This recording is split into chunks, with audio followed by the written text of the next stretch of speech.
Welcome to Turnin Hip Hop. I'm your host, Bass Pro DJs. On the right of me, Spade Pear. On the left of me, my man B Rich. What's going on? This show is basically with the voices of hip hop, where we rate the albums, where we go ahead and tell the current news of hip hop.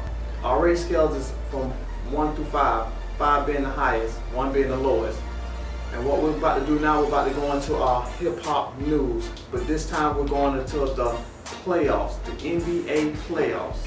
And the first subject today is Memphis beating OKC. Fellas, how do y'all feel about Memphis beating OKC? I'm a little let down by, I'm a big OKC fan. I definitely want to see them get their shine. But I can't take anything from Memphis. They just playing good ball right now. So the real question to me is, people have said it over time. I've seen a lot of people giving Kevin Durant a lot of flack as far as saying he didn't step up to the plate. But really, in today's NBA game, you need more than one superstar. Right. Exactly. Yeah, I didn't see him lacking. I see him doing what he do best. He's a good basketball player, in my opinion. It was easy for Memphis to zero in on him because he was the only one there. Yes, and really at the end of the day, that's what I'm saying. Until now, everybody was giving Russell Westbrook a lot of the flack, keeping the ball out of Durant's hand. Right. He's driving too much, he's shooting too much, and now you see he's not in the game. Yeah, he's not in the game, and that. so. But I don't, like B said, I don't think that Kevin Durant was lacking. I just think it was easier for them to zero in on him, and he kind of frail. Like at the end of the day, you're talking about posting up Marc Gasol, 7'1". That's a lot of and that's a lot of weight in you playing a lot of minutes. Something for somebody that small. It was a letdown to me, but with the playoffs, just the injury plague has just been a whole total letdown to me because it's not the playoffs that I was really pursuing by all these injuries, Rondo and Kobe Bryant and all this. It's just, I don't know. And it's one too thing crazy about for it me. too, and then like you say, a team is a team, not just one person. And they let Harden go to Houston last, this season. So it's like he can't do it by himself. You got a lot, like you say, you got a lot of strong men over there on Memphis right now. You know what I'm saying? Mm-hmm. And by that, I know when next year basketball come out, that boy over there in Memphis, he gonna be a beast on that game, man. Okay, so that moves us to the next debate. All right, now the Chicago versus the Heat. Are the Heat too soft or Chicago just too rough? What do y'all feel about that? I feel it goes both ways. The Heat, they've been known to be some beggars sometimes, but Chicago, them boys, they rough. And that's what I like. I like to see that. I don't want to see nobody get hurt, but I like to see men play basketball.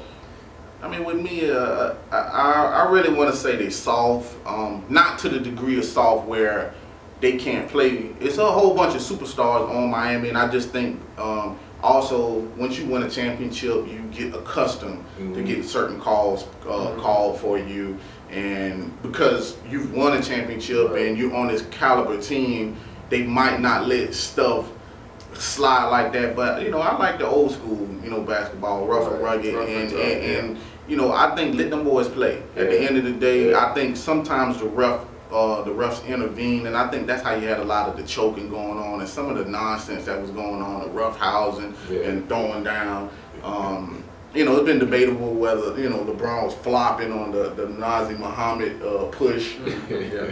It's debatable. You know what I'm saying? At the same, Nazi is a big boy, but I really think it's because sometimes they let calls fly, and sometimes they don't let calls fly, and I think that's how they got into the rough tactics. So for me, I think they need to just toughen up, and which they proved they still got through it. So but I still would say, in all the way around, I think they soft. Okay.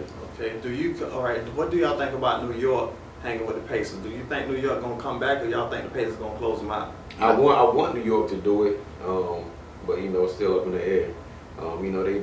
They targeting Melo. It's kind of working. There's some big boys on Pacers, man. It go back to what I was saying as far as with Kevin Durant.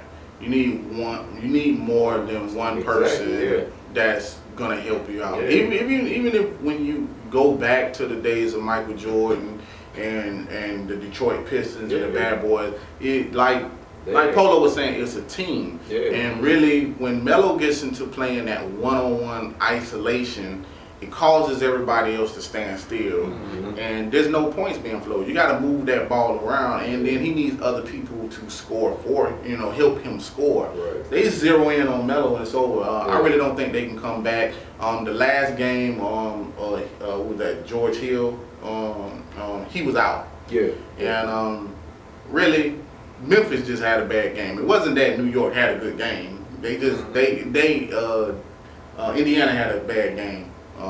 So I don't think they can come back. I think they'll be out real soon. Okay, and San Antonio closed out Golden State Warriors, which I think the Golden State Warriors had a nice little fight going on with them San Antonio boys. That's old school versus new school. Yeah. They young. I'm just gonna say experience does play a big part, especially in NBA playoffs. And what I really think is what really hurt them in the long run is when they didn't win that first game. Yeah. When they lost that lead in the first game, they lost the series because your confidence level gets like, it's kind of like being somewhere and you're not told that you were supposed to lose. So when they were winning, they got laxed and relapsed, and that's how they lost. And to me, that played a big part. If they would have stole that first one and continued on, they would have been all right. I think because they lost it, experience just took its toll, and they wasn't really that confident they can beat them. And then it's also the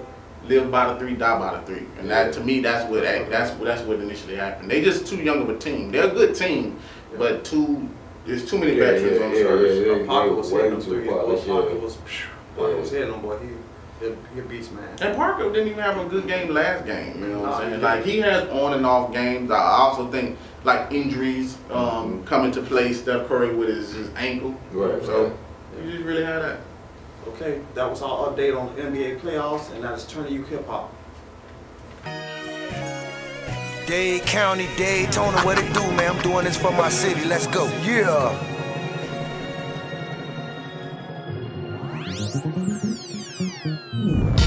I rap now, it's all for the good. I'm bringing back Miami, it's all for the hood. I know my future, I don't need no one to plan it for.